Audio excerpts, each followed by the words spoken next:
C'est parti, alors nous ouvrons notre table ronde des débats de ce matin. L'Europe neutre en carbone et résiliente par ses territoires. Bonjour, bienvenue, merci de nous avoir rejoints donc, pour cette table ronde qui est organisée par l'Europe des communes, service de la Commission européenne au service des collectivités locales et territoriales. Donc, cette table ronde réunit des élus locaux, représentants de la Commission européenne. Nous allons aborder les défis des territoires face à la transition environnementale. Nous sommes ensemble pour échanger durant 30 minutes. Nous sommes aussi évidemment à l'écoute de toutes vos questions pour répondre à l'ensemble de vos interrogations. Alors de quoi allons-nous parler? Rénovation des bâtiments, déploiement des énergies renouvelables, mobilité douce, mais aussi biodiversité, agriculture raisonnée et puis aussi lutte contre la précarité énergétique. Vous savez que la rénovation des bâtiments aussi, c'est une ambition européenne dans ce nouveau mandat avec un nouveau commissaire dédié au logement. Alors bien qu'elles soient reconnues comme des acteurs clés de la transition écologique, les collectivités territoriales manquent souvent de moyens humains et financiers nécessaires pour atteindre leurs objectifs. Donc cette table ronde doit répondre à cette question et vous donner tous les outils pour accompagner vos transitions. Alors avec moi, dans cette table ronde, Anne-Marie Jean. Madame, bonjour. Donc vous êtes conseillère municipale déléguée de Strasbourg, vice-présidente de l'Eurométropole et aussi présidente du port autonome de Strasbourg, qui est le deuxième port fluvial français, si je ne me trompe pas, et vous allez nous en parler dans la décarbonation que vous avez engagée. Avec nous aussi Christophe Rouillon, qui est maire de Coulennes, commune de 8000 habitants dans la Sarthe, mais aussi membre du Comité européen des régions et ambassadeur pour la France du Pacte européen des maires pour l'énergie et le climat. Avec nous aussi Frédéric Boyer, qui est responsable du bureau de la Convention des maires. Alors vous nous direz tout à l'heure ce qu'est vraiment la Convention des maires, sur les collectivités qui sont engagées dans la transition écologique. Et aussi, vous êtes chargé de projet auprès de Energy City. Et vous nous expliquerez aussi ce qu'est cette association Energy City. Et puis aussi, Jérôme Beum, de la Commission européenne, chargé des politiques et des investissements de l'Union européenne, à la DG Environnement, celle qui détient toutes les clés de cette transition environnementale au niveau européen. Monsieur Beum, c'est avec vous que je souhaite commencer. Vous allez nous présenter un peu le cadre politique de l'Union européenne en matière de transition verte. Merci Christophe. Ouais, c'est bon. D'abord un grand merci parce que c'est vrai que sur ces questions de transition... Il faut parler plus dans le micro. Pour ces questions de transition, dans l'élaboration des politiques, vous savez que nos interlocuteurs habituels, et c'est déjà pas simple, ce sont les parlementaires européens bien sûr et les États membres. Et finalement, on entend assez peu les contraintes que les ambitions législatives vont avoir sur les communes et les territoires. Comme vous savez, là, on sort d'un agenda extrêmement ambitieux au niveau européen avec le pacte vert et donc l'objectif de neutralité climatique. Certains nous reprochent finalement que l'Europe soit trop ambitieuse pour ses propres pays, pour ses États membres, pour ses communes, pour ses régions, surtout si on n'est pas suivi au niveau mondial. Et donc dans les prochaines années qui sont devant nous, il n'y aura plus de nouvelles législations dans le domaine. L'effort va être mis sur la mise en œuvre de la législation existante.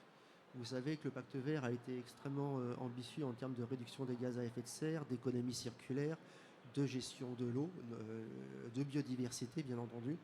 Et donc maintenant il faut travailler sur la mise en œuvre. Pour les communes, ça va se traduire comment? Il y a deux nouvelles législations qui viennent d'être adoptées et qui auront un impact sur les investissements que vous devrez engager au niveau communal ou intercommunal. C'est la révision de la directive sur la gestion des eaux usées et c'est la mise en œuvre du règlement sur la restauration de la nature, donc le volet biodiversité. Ce que j'ai appris dans le cadre de ce salon des maires, c'est qu'effectivement, pour ces deux initiatives, vous aurez l'opportunité de compter sur des réseaux spécialisés, alors soit au niveau des grandes communes ou au niveau des communautés rurales, pour vous conseiller sur les investissements à effectuer. Effectivement, il y a des fonds européens qui sont disponibles. Je sais que pour les petites communes rurales, c'est assez compliqué. Et nous, dans le domaine biodiversité et eau, c'est ce qu'on se conseille généralement, c'est plutôt d'engager la réflexion et l'expertise sur les investissements au niveau des intercommunalités, plutôt que d'essayer d'agir tout seul, compte tenu de l'expertise et de la charge de travail.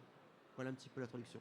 Merci pour ce petit panorama. Donc effectivement, le Pacte vert était le grand projet de la précédente mandature, celle d'Ursula von der Leyen, avec une législation qui a avancé. Elle l'a dit lors de son dernier discours face au Parlement européen, aux parlementaires en juillet. Maintenant, on est dans la mise en œuvre du Pacte vert.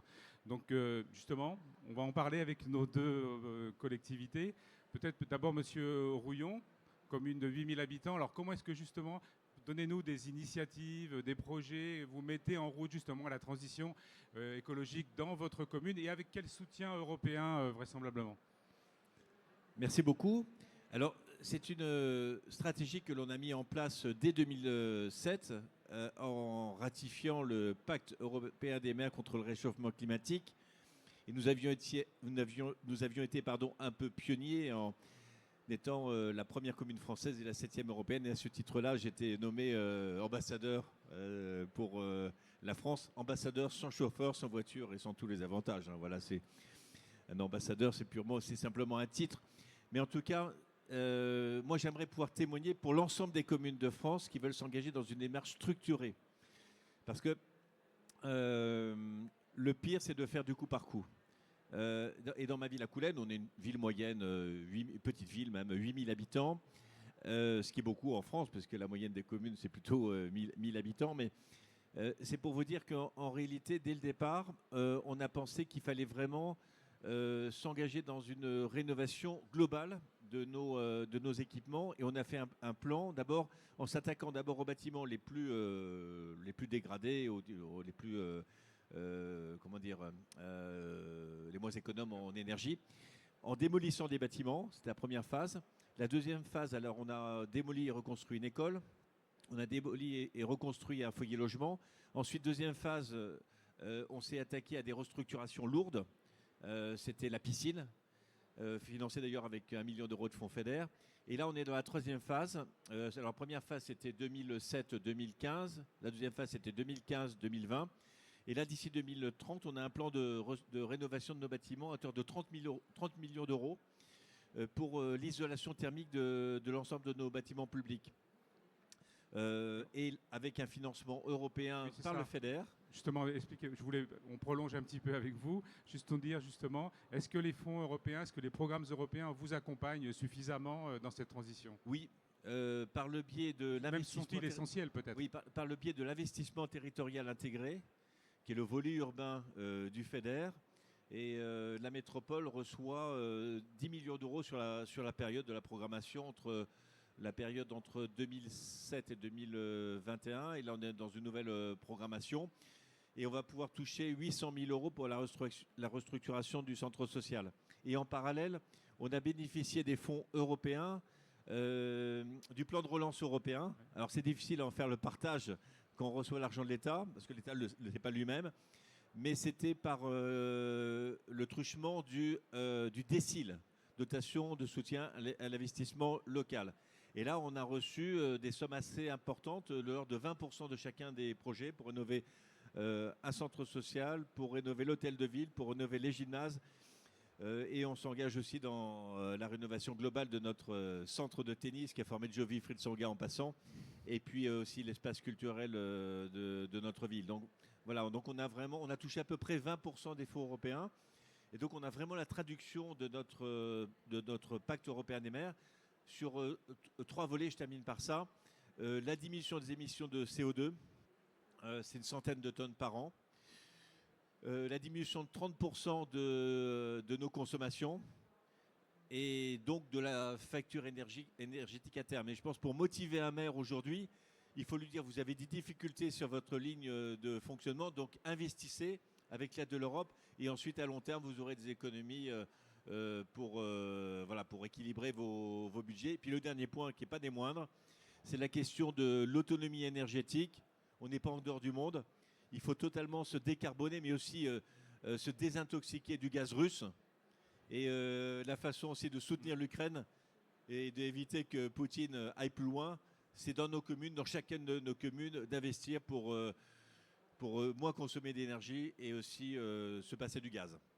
Merci pour ces exemples et ces projets Miro. Ce qu'on retient, c'est qu'il faut quand même un plan structuré et ensuite, après, effectivement, l'Union européenne, à travers ses programmes, vous soutient. Et on en parlera peut-être tout à l'heure, mais on dit souvent l'Europe, c'est compliqué. Si on est bien structuré et qu'on a de bonnes idées, je pense qu'on peut aussi, de manière simple, mettre en route les programmes européens. Quand il y a des bons projets, c'est un préfet qui me l'avait dit, quand il y a des bons projets, il y a toujours de l'argent. Justement, on va voir aussi un projet et la mise en route d'une transition environnementale structurée à Strasbourg. Il y a un plan climat que vous avez mis en place aussi à Strasbourg. Donc expliquez-nous un peu les initiatives et comment vous mettez en route et comment aussi peut-être vous êtes en phase avec les objectifs européens. Merci. Alors l'Eurométropole de Strasbourg, c'est un gros demi-million d'habitants. Oui, on passe d'une petite commune de 8000 habitants, enfin petite, excusez-moi, monsieur Rouillon, moyenne, petite ville, à une grande eurométropole. On a plein de types de territoires en France et c'est ça notre richesse. Donc voilà, juste pour la situer, un gros demi-million d'habitants, une ville-centre Strasbourg qui fait qui fait 300 000 à peu près, et 32 communes autour de toute taille, dont des petites.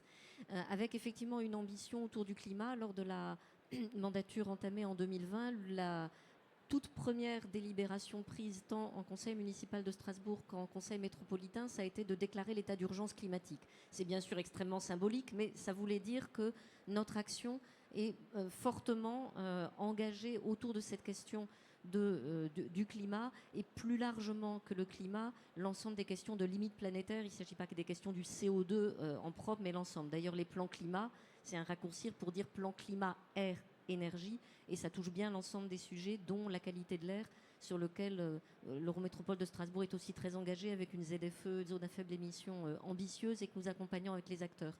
La pollution de l'air, ce n'est pas exactement le même sujet que le climat, mais en fait souvent les leviers d'action sont un peu les mêmes, et quand on agit sur l'un, on a aussi de la répercussion sur l'autre.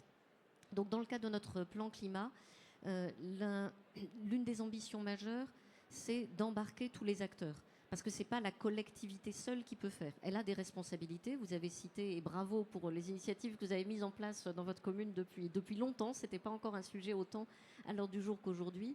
Des rénovations de bâtiments appartenant à la collectivité. On a un magnifique parc de gymnases, de piscines, de musées, un magnifique centre administratif qui sont tous des passoires énergétiques abominables. Et rénover énergétiquement un gymnase ou un vieux musée, bâtiment historique, ce n'est pas des trucs très simples. Ça, c'est notre responsabilité. Si nous, on ne le fait pas, personne ne le fera à notre place. Mais ce n'est pas ça qui va résoudre à soi seul les sujets. Et rénover énergétiquement les logements, c'est l'affaire de ceux qui y sont. Et faire de la rénovation énergétique dans les bâtiments des entreprises, c'est les entreprises qui vont le décider. Changer de mode de transport pour avoir des transports moins émissifs, c'est la décision des acteurs. Donc tout notre travail, il a été de construire une feuille de route globale, collective, pour viser un territoire zéro émission net à horizon 2050, mais bien le territoire, pas les émissions de la collectivité, celles de tout le territoire. Et ça, ça suppose des décisions et des actions de la part de la collectivité qui sont inscrites dans ce plan, avec en effet des investissements qui sont lourds et où le retour sur investissement est un peu tardif, mais il faut le faire, donc on le fait. Et l'accompagnement des particuliers, des bailleurs sociaux pour ce qui concerne les bâtiments, des entreprises pour ce qui les concerne, et également un schéma directeur des énergies qui donne un cap qui ensuite peut être utilisé par les entreprises. L'une de nos deux entreprises d'énergie territoriale, qui s'appelle RGDS, comme Réseau Gaz de Strasbourg, a fait récemment une grande convention à l'occasion de ces 110 ans où ils ont exposé leur stratégie. Et très clairement, RGDS a indiqué que ce qui les avait guidés, c'est le schéma directeur des énergies de Strasbourg. RGDS n'intervient pas que sur la métropole, mais la métropole représente les 2/3 de son activité. Comme les autres n'ont pas fait ce travail-là, c'est ce travail-là qui a servi. Et du coup, RGDS a aligné sa stratégie sur celle de la métropole. Et ça, je crois beaucoup à cet effet de travail collectif qui fait que nous n'avons pas de baguette magique. Nous devons prendre les décisions qui relèvent de nous, mais à nous aussi de mettre les acteurs en situation de prendre les décisions dans une même trajectoire, en l'occurrence d'aller vers moins d'utilisation de tous les carburants d'origine fossile, sur le gaz, d'avoir une transposition sur le biométhane, de faire de la production d'énergie solaire avec toute une série de prescriptions sur le sujet, d'inventorier l'hydrogène, enfin voilà, l'ensemble des sources. Et vous nous direz tout à l'heure aussi comment vous êtes en phase avec les objectifs européens, si je comprends bien, et peut-être aussi comment les programmes européens vous ont aidé et vous accompagnez, vous, grande métropole. Mais peut-être d'abord la parole aussi à Frédéric Boyer. Donc, alors vous êtes secrétaire général de la Convention des maires. Et vous allez nous expliquer ce qu'est la Convention des maires, brièvement, et puis aussi chargé de projet auprès d'Energy City. Et donc, vous assemblez un petit peu toutes les grandes villes et moyennes villes aussi, peut-être les collectivités qui sont engagées dans ce processus de transition. Donc, expliquez-nous un peu comment vous pouvez aider aussi les collectivités à atteindre leurs objectifs de transition environnementale. Merci beaucoup. Donc, je pense que ce qui est important d'en rappeler, c'est qu'il y a les élus locaux sont face à une série de crises à gérer, la crise climatique et la crise énergétique. On l'a vu avec le lancement de la guerre en Ukraine, ce que ça a pu commencer à impacter nos citoyens. Le changement climatique, les inondations récentes dans plusieurs villes françaises, mais également à Valence en Espagne. Donc au départ, des réseaux de villes européens avec la Commission européenne ont décidé de lancer cette initiative de la Convention des maires, le pacte des maires, pour amener des élus locaux à s'engager de manière volontaire à dépasser les objectifs de l'Union européenne en matière de transition énergétique au départ. On était sur la question de l'efficacité énergétique. Il y avait ce qu'on appelle les 3x20 pour 2020. Les énergies renouvelables, au moins 20% de la production en énergie renouvelable et la réduction de 20% des émissions de gaz à effet de serre. Et les élus ont répondu de manière très active à cet appel par la Commission européenne qui travaille normalement avec les États membres. Et on a eu rapidement des centaines, des milliers de collectivités. Aujourd'hui, on a 12 000 communes en Europe, des petites, des grandes, qui sont engagées de manière volontaire à dépasser ces objectifs. Les objectifs depuis ont évolué, bien évidemment. On parle des 55% de réduction pour 2030, de la neutralité carbone à 2050. Et au-delà de la transition et de l'atténuation, on parle également et de plus en plus d'adaptation au changement climatique et de lutte contre la précarité énergétique. Et ça, ce sont nos élus locaux qui doivent faire face à ces challenges tous les jours. Donc du coup, pour les accompagner, ce qu'on essaie de faire, et c'est important pour ça d'avoir des élus, on n'en a pas tant que ça en France, 200 communes se sont engagées dans cette initiative, alors qu'on en a 35 ou 36 000 en France, c'est d'avoir leur voix. On n'a pas la capacité humaine dans ce bureau que je coordonne de faire de l'assistance technique, mais en France, il y a beaucoup d'assistance technique avec des services nationaux et autres, les régions qui peuvent appuyer. Par contre, la voix des élus au niveau européen pour faire changer les cadres législatifs, administratifs, financiers reste super importante. Vous n'êtes pas sans savoir que beaucoup de décisions sont prises à Bruxelles et beaucoup de décisions sont influencées par les lobbies industriels. Malheureusement, le lobby des collectivités, malgré tous les réseaux existants, il y en a qui sont présents ici, français, européens, etc., n'est pas suffisant. Donc il est important d'avoir la voix des élus parce qu'encore une fois, la transition passera par l'intervention des élus locaux. Et pour leur donner ces moyens, on doit changer quelques cadres au niveau européen et également au niveau français. Merci. On reviendra. Un des organes de lobbying, si je puis dire, c'est aussi le Comité européen des régions, quand même, auprès de la Commission. Peut-être vous nous en parlez tout à l'heure. Monsieur Böhm, pour rentrer concrètement dans le sujet aussi auprès des collectivités, quels sont les outils financiers, les programmes que propose la Commission européenne concrètement et directement? Alors, d'abord, je veux réagir un petit peu à ce qu'ont dit les principaux... Parlez bien dans le micro. Les interlocuteurs juste avant. Effectivement, la priorité, elle est sur le changement climatique et la réduction des gaz à effet de serre. Le problème, c'est que la transition énergétique a tendance à éclipser totalement la transition environnementale. Or, la qualité des eaux, la rétention des eaux, la qualité des sols sont des sujets qui sont aussi éminemment importants. Donc en termes de communication, c'est important que, en tout cas à notre niveau, on montre qu'il y a une volonté politique et des instruments financiers sur lesquels je vais revenir pour traiter les deux sujets. Effectivement, il y en a un qui est plus mesurable, c'est la neutralité climatique, la réduction des gaz à effet de serre. Bon. Pour revenir directement à votre question, donc d'un point de vue environnemental, on a des outils à disposition pour gérer la totalité des objectifs de transition climatique et environnementale. Un conseil que je peux donner aux élus locaux, et c'est ce qui nous remonte du terrain, passer par des réseaux déjà établis, des agglomérations, des villes de taille conséquente. Ne vous lancez pas, je ne devrais pas dire ça, mais je le dis sincèrement, ne vous lancez pas dans les communes de taille moyenne ou petite dans la recherche de fonds européens.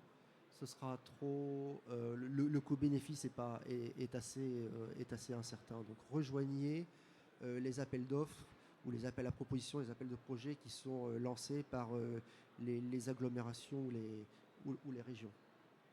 Ok, peut-être, Monsieur Rouillon, vous êtes une commune moyenne, donc vous avez quand même obtenu des fonds européens. Donc, oui, alors pour le FEDER, on passe effectivement par l'agglomération, par le Mans Métropole, oui, qui répartit les fonds du programme ITI, Investissements Territoriaux Intégrés. C'est un fonds géré par la région, hein, le FEDER. Voilà, qui est géré par la région, avec un accord de partenariat avec la Commission européenne, dans le cadre du programme opérationnel qui fixe le cadre. Et ensuite, les communes sollicitent en fonction des priorités définies par la région. Donc on passe pour le programme Investissements Territoriaux Intégrés par le biais de la métropole. Et c'est vrai qu'il y a la logistique, il y a une personne qui est totalement dédiée, qui connaît parfaitement les dispositifs. Par contre, pour ce qui concerne le DECIL et le Fonds de relance européen, qui commence à se tarir un peu aujourd'hui, on passe directement, on dépose directement le dossier auprès de la préfecture qui gère la DECIL en même temps que la DETR. Voilà, donc après, alors j'ai été rapporteur de l'avis sur le bilan à mi-parcours du plan de relance européen et on a interrogé la Commission et l'État pour savoir quel était le niveau de consommation. Il me semble que tout n'a pas été consommé, qu'il va rester un peu d'argent en fin de parcours, puisque normalement il devait se terminer en 2024-2025. Je ne suis pas sûr, en tout cas on n'arrive pas à savoir du point de vue de l'État où il y a de l'argent, est-ce qu'il va rester de l'argent, ce qui est quand même un peu dommage. C'est un plan de 645 milliards au niveau européen, 40 milliards d'euros pour la France. Et là on aurait vraiment besoin, surtout d'autant plus avec la suppression du fonds vert, pas la suppression, pardon, la diminution de moitié du fonds vert. Ce serait intéressant que le fonds de relance européen puisse prendre le relais. Un autre aspect, c'est la question du logement. Parce qu'on est souvent, nous, collectivités territoriales, liés à des offices HLM, en tout cas, qui sont sur nos territoires. Et là aussi, je pense qu'il faut vraiment qu'on l'intègre dans le pacte, parce que c'est le logement qui est plus producteur de CO2. Et il y a vraiment un lien aussi entre les économies d'énergie et le pouvoir d'achat. Puisque avec l'isolation des bâtiments, des HLM, on arrive par exemple pour une famille par logement à économiser quasiment 500 € par an, ce qui est presque un mois de loyer. Donc c'est considérable. En plus, ça concourt à la relance du bâtiment en ce moment qui est vraiment dans une situation très, très, très difficile. On peut penser que sur le logement, il y aura sans doute une stratégie européenne encore plus aboutie, puisqu'il y a désormais un commissaire au logement et que c'est aussi un programme important aussi du pacte vert dans la rénovation énergétique. Le commissaire Dan Jorgensen, oui, qui n'est pas encore nommé. Non. Mais on espère qu'au-delà d'un commissaire européen, il y aura aussi un plan avec de l'argent et des moyens. Oui. Et de ce point de vue-là, je fais une petite parenthèse. Il faut vraiment qu'il y ait un endettement commun nouveau, un plan de relance numéro 2 pour l'Ukraine, l'achat d'armement, l'innovation recherche et aussi le logement. Il y a besoin de 100 milliards d'euros au niveau européen pour construire et isoler et surtout ne pas prélever sur la politique de cohésion. Madame, excusez-moi, Anne-Marie Jean, justement, comment est-ce que vous mettez justement en route peut-être les programmes européens ? Vous êtes une grande métropole, donc vous avez sans doute l'ingénierie et tout ce qui correspond à la réponse des appels d'offres. Oui, effectivement. Malheureusement, notre débat de 30 minutes, le temps file. On a pu effectivement se doter de personnes dans nos équipes qui sont spécialistes de ces sujets. Il y en a d'ailleurs une qui est là, qui s'appelle Sabrina. Et donc, si parmi l'assistance, il y a des personnes qui veulent poser des questions pointues sur comment Strasbourg a procédé pour tel ou tel sujet, c'est elle qui saura répondre. Et voilà, je ne développe pas maintenant. Mais en effet, on s'appuie sur les programmes pour nous-mêmes, pour les communes aussi. On a développé au niveau de la métropole une expertise pour les communes pour les aider également dans leur démarche en général et sur la recherche de fonds européens. Et puis on les utilise également au niveau d'opérateurs comme le port de Strasbourg. On vient d'être au niveau du port, dont je suis présidente, vous l'avez dit, labellisé ZIBAC, zone industrielle bas carbone par l'ADEME. Et on a dans le cadre de ce programme un projet de création d'une deuxième gare de fret ferroviaire sur la zone portuaire. On a déjà une gare de fret qui est la plus importante de toute la région. On va en faire une deuxième pour doubler la capacité. Et cet investissement-là, il bénéficie de fonds européens, de fonds ITI. Donc on les sollicite à chaque fois qu'on le peut.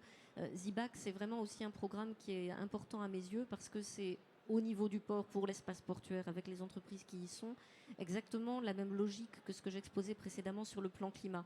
C'est que le port, en tant qu'opérateur portuaire, agit sur ses propres infrastructures, va faire de l'électrification à quai, va agir pour de la production d'énergie décarbonée en tant qu'autorité portuaire. Mais il y a 10 000 emplois sur le territoire, 450 entreprises. Ces 450 entreprises sont accompagnées dans une démarche collective d'écologie industrielle territoriale qui est en place depuis déjà 2013. Donc on a 11 ans d'antériorité de ce travail et qui a permis notamment de mettre en œuvre un réseau de chaleur, de récupération de chaleur fatale qui est injecté pour chauffer d'autres entreprises, chauffer le quartier, chauffer des logements. On a déjà 30 000 équivalents logements qui sont chauffés par ce réseau de chaleur. Donc c'est quand même considérable avec de la chaleur qui existe de toute façon, qui n'a pas besoin d'énergie supplémentaire pour être générée et qu'on va continuer de développer. Monsieur Boyer, justement, vous me disiez, en préparation un peu de cette table ronde, c'est que le maire, tout se décide à Bruxelles, mais tout après se fait aussi dans les territoires. Le maire est le chef d'orchestre de cette transition. Je pense qu'il faut le marteler et bien le rappeler. Exactement. Je pense et c'est un des challenges qu'ont les élus locaux, c'est qu'il manque cruellement, et ça je fais ce constat au niveau européen, pas uniquement au niveau français, il manque cruellement de moyens humains. Encore une fois, la transition elle est multiple, elle suppose une approche systémique, parce qu'il faut traiter les éléments ensemble. Vous rappelez tout à l'heure la question des limites planétaires, il n'y a pas uniquement les gaz à effet de serre, il y a une série d'obstacles auxquels on est confronté, auxquels notre modèle de société est confronté. Et ce sont les élus qui peuvent mobiliser les citoyens, qui peuvent mobiliser les forces vives du territoire pour essayer d'engager ces transitions, pour innover. Et ce n'est pas uniquement de l'innovation technologique, c'est de l'innovation humaine et sociétale qu'il faut mettre en place. Pour ça, les élus ont besoin de moyens, ont besoin d'être inspirés par d'autres, et c'est ce que les réseaux, les initiatives comme la Convention des maires proposent, des échanges d'expériences, etc. Mais la question des moyens humains, pour faire les appels d'offres pour la rénovation des bâtiments publics, il faut des personnes dans les services pour faire ça et étant formées pour ça. Donc voilà, un grand appel à ce que les pouvoirs locaux, les pouvoirs européens et les pouvoirs nationaux apportent plus de moyens aux collectivités humaines pour gérer cette transition. Je pense que ça fait partie aussi des programmes européens. L'ingénierie suit normalement et est accompagnée. Il y a des financements pour avoir justement et s'approprier l'expertise pour monter les projets européens. Malheureusement, on aurait pu en parler encore pendant, je pense, des heures, mais notre débat tire à sa fin et un troisième va arriver. Si vous voulez prolonger nos discussions, nous sommes place de l'Europe, juste à côté ici. La Commission européenne et tous les services dédiés sont là pour répondre à vos questions. Et on prolonge bien évidemment avec nos intervenants les échanges pour ceux qui nous accompagnent. Merci en tout cas et bon projet de transition environnementale.